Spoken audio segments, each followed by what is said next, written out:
Olá, bem-vindo ao Loja ao Vivo.tv e no bate-papo de hoje a gente vai falar sobre futebol. O convidado de hoje é uma figura que tem incrível habilidade de não agradar nenhum dos dois lados da torcida num jogo de futebol, o juiz. Seja muito bem-vindo, Flávio de Souza, tudo bem? Tudo bem, como vai? Eu que agradeço a oportunidade de participar do programa. Imagina, seja bem-vindo. A gente também conta com a presença digníssima de Nelson aqui da Loja ao Vivo.tv. E, enfim, o Flávio, ele tem 34 anos, ele é árbitro da CBF desde 2010 e este ano foi considerado um dos 3 melhores juízes de São Paulo, né? Mas você é publicitário. Como é que você foi virar juiz, Flávio? Pois é, né? Acho que a arbitragem entrou mais por amor ao futebol, né? Eu sempre gostei de futebol. Paralelo a isso também, sempre trabalhei, estudei. E aí, com o tempo, apareceu essa oportunidade de eu trabalhar no meio. Claro que no começo o amor começa por ser jogador, né? Mas aí Você foi jogador? eu joguei bola como juvenil, né?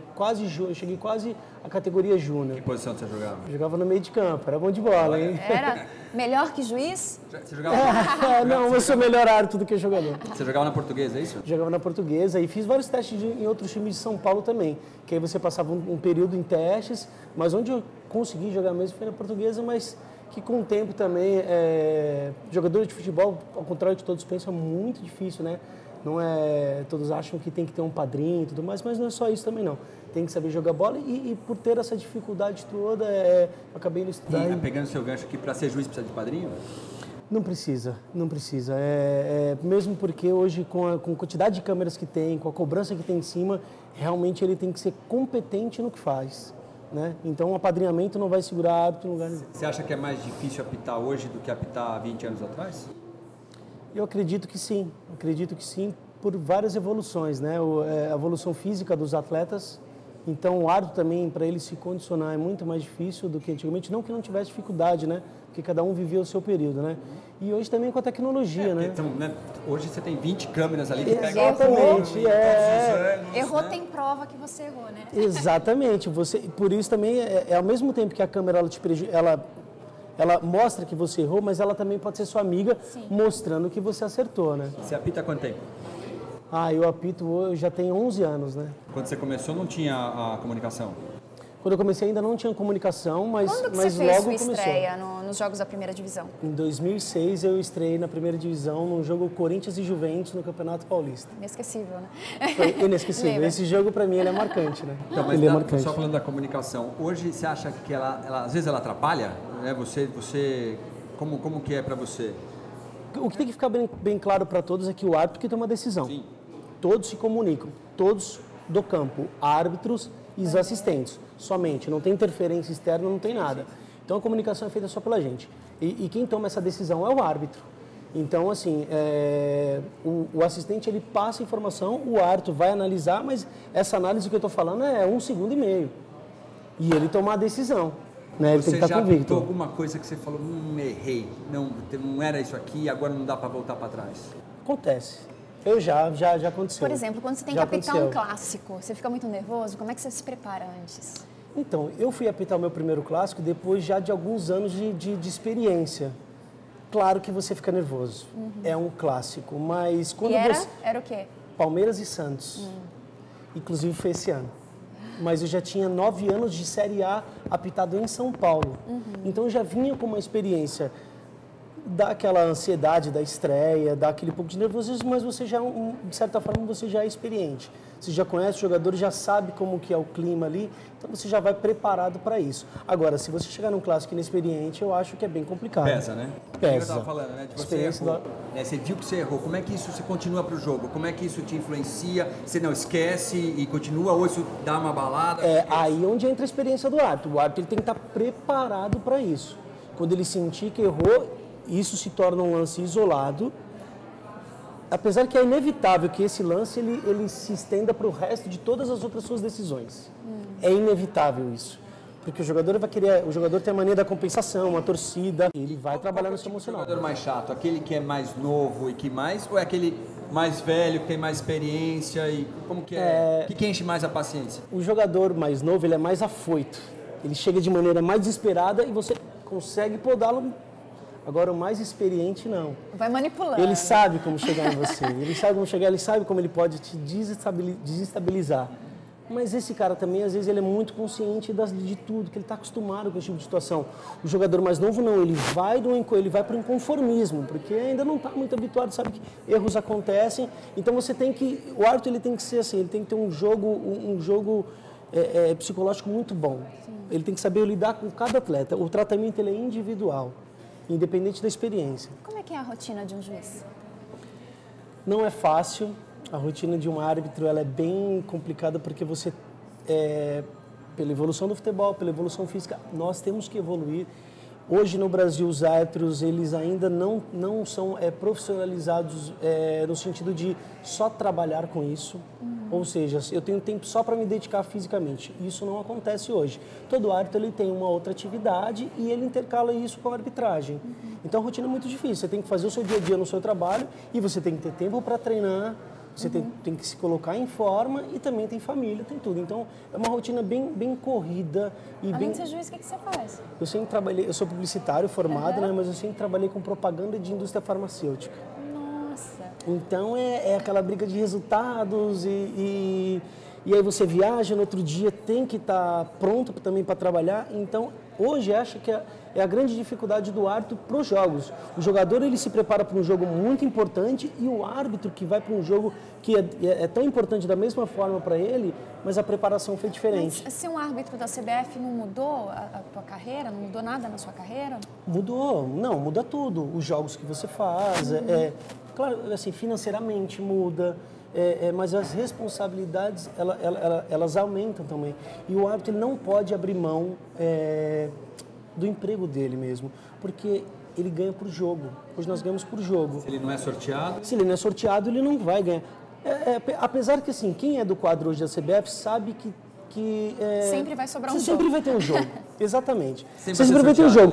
Mas você nunca está tranquilo. Eu acho que a maior tranquilidade nossa é você saber que a sua vida financeira, ela está... Juiz de futebol não tem estabilidade. Eu diria que não. É quase autônomo. Eu diria que não, porque você pode ser punido no próximo jogo, eu posso ter uma lesão no meu próximo jogo ou num treino. Pode ter jogo e pode não ter. E eu não tenho retaguarda nenhuma para isso, né?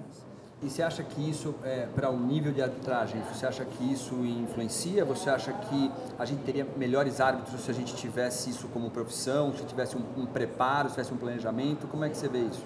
Eu acho que o árbitro ele seria melhor preparado se ele fizesse só isso. Não só na parte física, na parte emocional também, porque você se concentra só para o jogo, você se concentra só para aquilo. E eu acredito muito em mentalização. Você vai para uma partida, você tem que mentalizar, você tem que introduzir todas essas informações pré-jogo para você entrar já preparado. E quando você está fazendo outras coisas junto, sua cabeça ela divide as atenções. Então eu acho que se o árbitro focasse as atenções somente nisso, na preparação física, na preparação psicológica, na preparação emocional, com certeza os erros seriam minimizados. Claro que é passível de erro o tempo todo. Hoje o vôlei, o tênis, eles usam os recursos tecnológicos. Como é que você vê isso no futebol? O uso da tecnologia comparado ao tênis e ao vôlei, eu acho que o futebol é um pouco diferente, pelas dimensões do campo. Sim. Hoje, quando eu quero acionar um juiz num tênis ou no vôlei, eu voando 10 metros, eu estou na mesa onde eu vou ter acesso aos vídeos e ali os jogadores interagem com a arbitragem e por isso se torna mais fácil. No futebol é mais difícil porque, primeiro que a comunicação seria muito longe, a não ser se tivesse uma base ali próxima ao campo, mas as dimensões do campo, torcida, o estilo de jogo, ele é diferente. Então eu sou a favor da tecnologia para bola de gol e não gol, assim como teve na Copa do Mundo, assim como ela já funcionou, mas não sou a favor de lance porque o futebol é muito interpretativo. Se acontece um pênalti, o jogador fala, eu quero ver um vídeo. Como que a gente vai discutir um vídeo que é interpretativo? Não, até em cima impedimento. disso...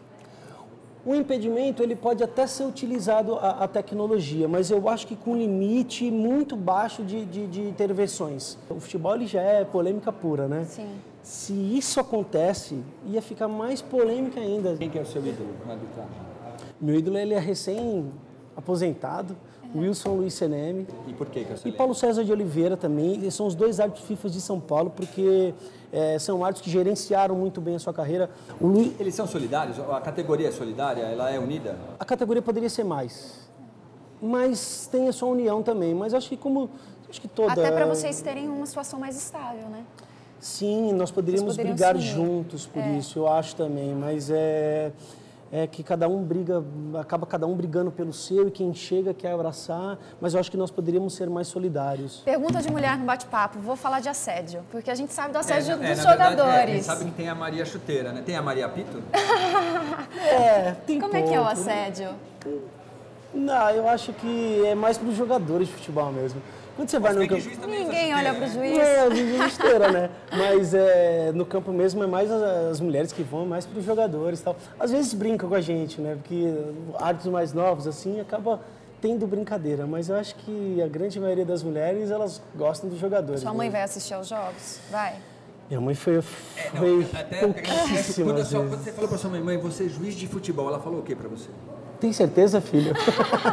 Você tem algum ritual antes de entrar no campo? Lembrei de mãe, lembrei disso, né? Proteção, alguma... Meu ritual é assim, eu gosto sempre, 1 hora antes eu deito em algum lugar, eu faço essa mentalização do jogo, eu faço uma visualização para estimular, né, os seus reflexos, para você talvez se preparar para algum lance que já vem acontecer logo do início. Eu faço isso no trabalho para entrar já ligado o tempo todo.